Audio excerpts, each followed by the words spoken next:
In this video, I'm going to show you how you can record your screen using your phone.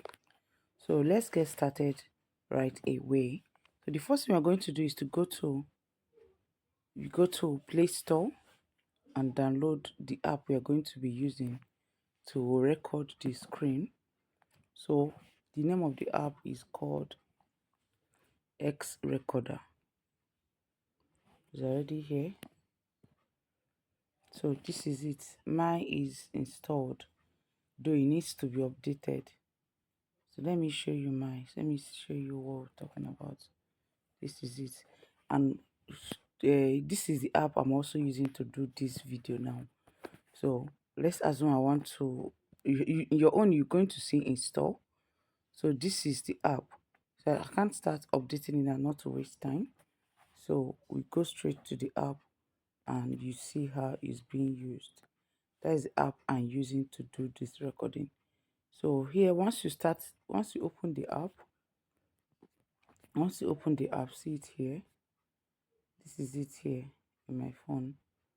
Once you open the app, you can be able to record anything. So these are the ones I've done. All you need to do is to click the plus sign. I can't click the plus sign now because that's what I'm using. So it has different features where you can mark. Okay, something like this here. You can pause. Like this is the pause. Let me use this arrow. This is the pause icon. This is the stop, and it has many features that you can use. And the good thing about this is that once you finish recording, it auto saves everything to your phone gallery. So all you need to do is to edit and post. So it's as simple as that. So it has many other features here that you can use to record your screen. You can even screenshot as you are recording.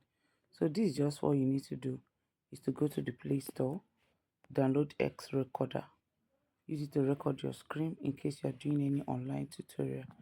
And that is that. You can edit it later and upload on your social media page if you are doing any one. So that is that for now. This video is a short one, and I know you have learned how to do a screen recording. As I repeat again, go to Play Store, download screen recording, XRecorder, download this, and you're going to record your screen on the go. So if you have gotten any info on this, if you got any value in this video, I would like you to hit a subscription button and also like this video and follow me for more updates. For the now, I'm going to stop it by clicking on this stop, and that is it. Thank you. See you in my next video.